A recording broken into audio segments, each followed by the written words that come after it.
I'd rather die than have a minion touch my battlefront.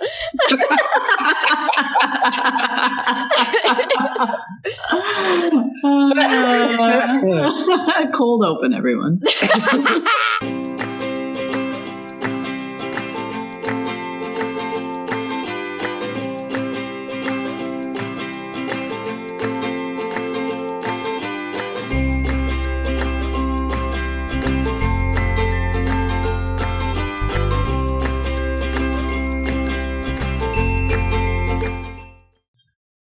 I hate pastels. I don't know why I'm drawing with them. They're so messy and dusty. I did my senior thesis using those kind of pastels, and I will never, ever touch them again. But you went to school for art? Yes, I double majored in art and psychology, and I spent most of my my college years sleeping and drinking. So I kind of squandered my education because I'm a piece of shit. Fair enough. Oh, God. Snakes have weird heads, and I hate it. They do. They're like little weird arrowheads. So what level of degree do you have? Do you have, like, a master's in art? No, just a bachelor's. Oh, okay. No. Just enough that I can lament the amount of time and money I wasted. Yeah, that sucks. Awesome. So are you pretty heavy on the board game front then, too? I only am because Ben is, because, like, oh, man, he's such a funny guy. Like, every so often, like, a demon will possess him, and he's like, yes, this is my thing.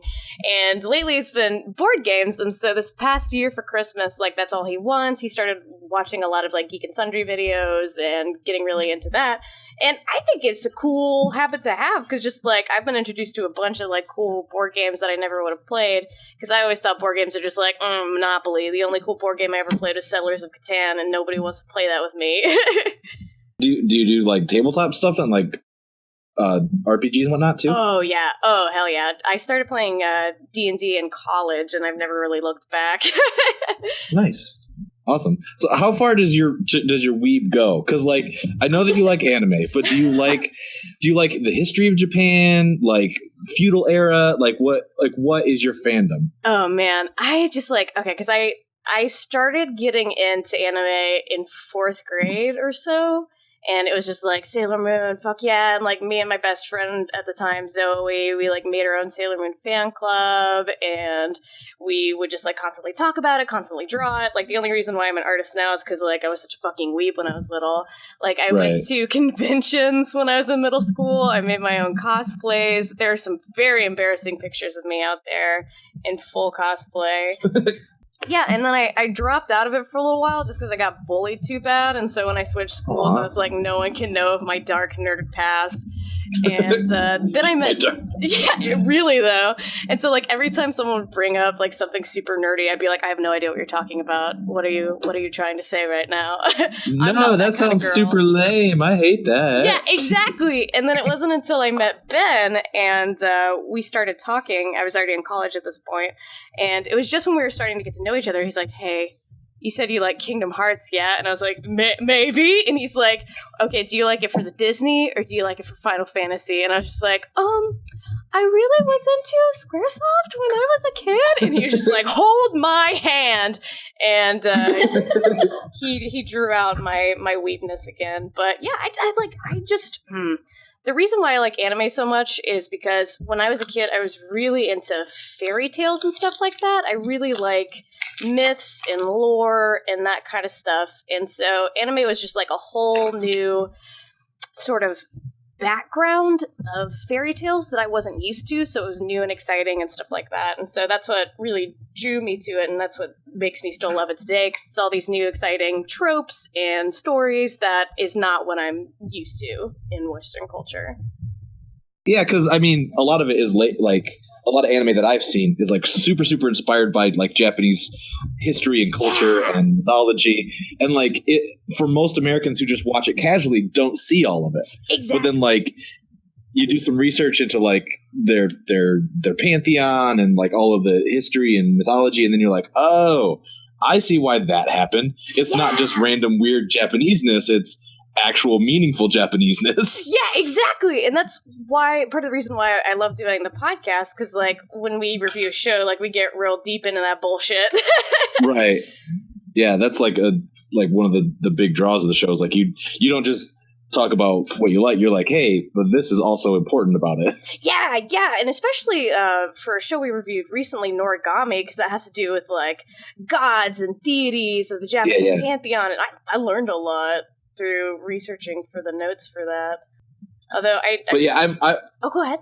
No, go ahead. No, you go. I was just gonna say I recently wrote an article for Geekly about the history of anime, because I'm kind of doing like an anime 101 series.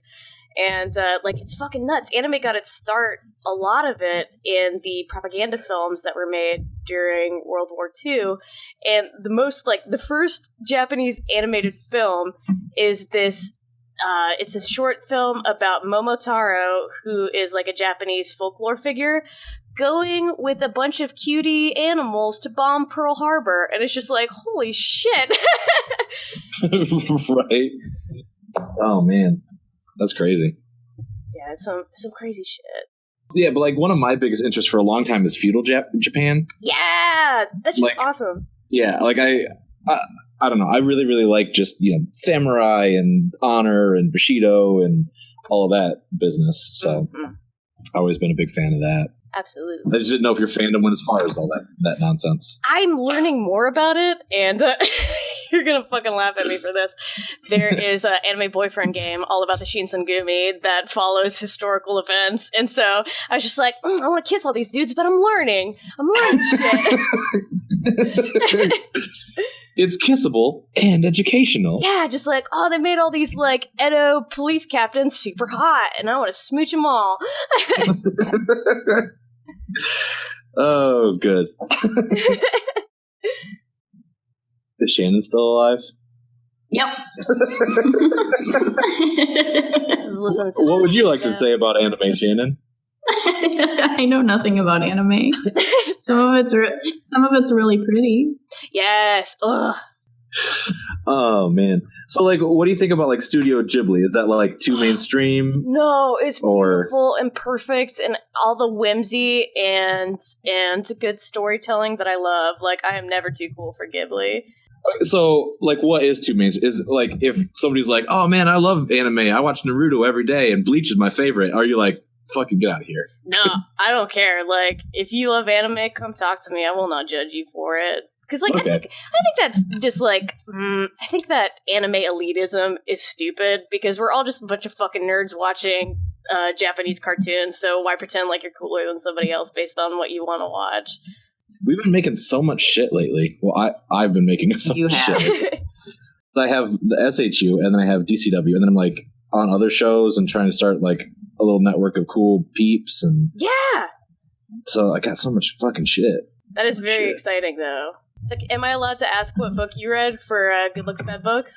Oh, absolutely. Yeah. I mean, I don't know if I don't think they'll get mad. They're pretty laid back. Yeah. I read a book that was called, let's see if I can get it right finally.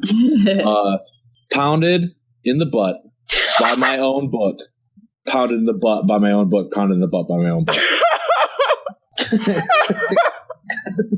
Why hasn't this won a Pulitzer yet? Sounds incredible. I know. Chuck Tingle, I mean, it was written by the indomitable Chuck Tingle. Oh God. He should win an award of some sort. Did the book win an award in the book? Oh yeah, in the book, like, so the book is about that he wrote a book about getting pounded in the book that was about him getting pounded in the butt. So in the book that I read, he had actually won an award for the book about being pounded in the butt by the book that was about being pounded in the butt. If you love butts pounding people, and then books about butts pounding people, and then books about those books pounding their butts, you're in luck, my friend. That sounds incredible.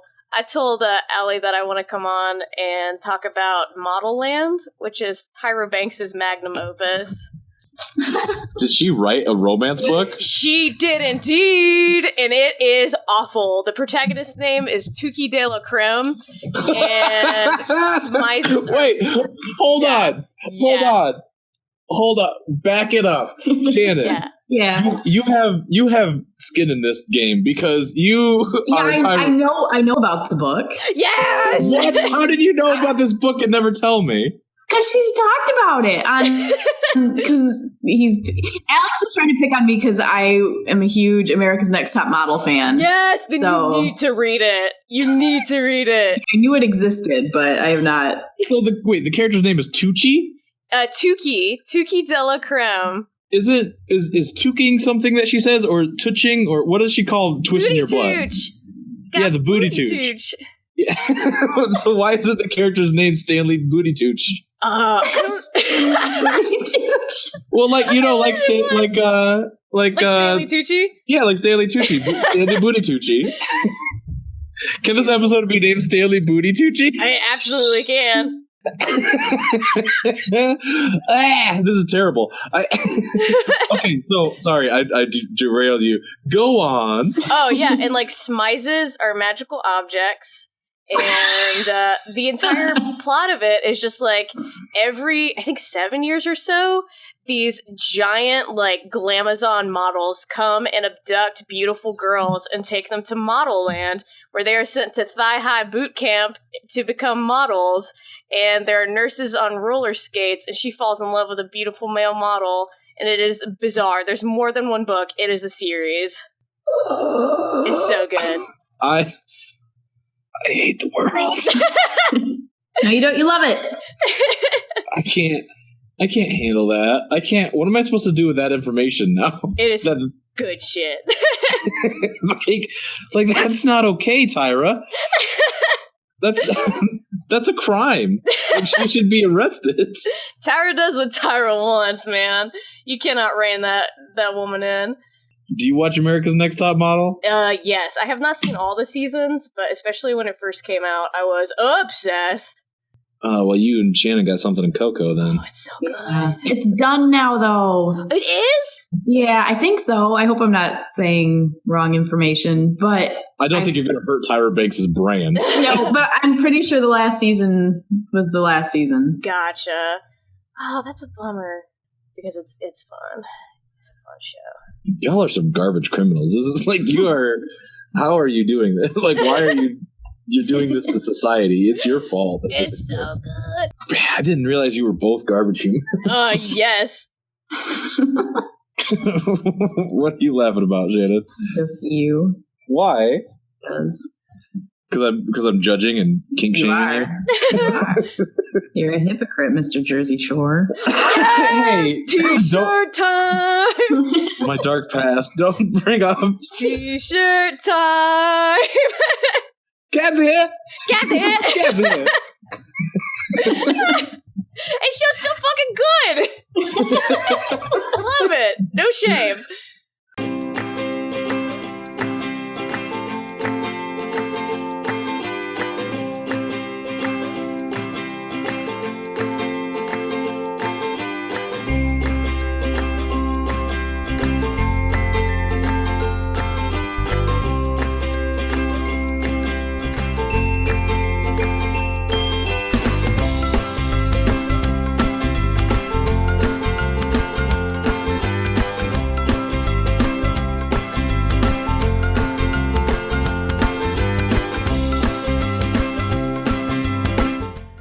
So that has been this episode of Drawn Apart. My name is Kim. You can find me at Kim Catties, SKYMCATTYS, or listen to me scream about anime some more on Transformation Sequence Podcast.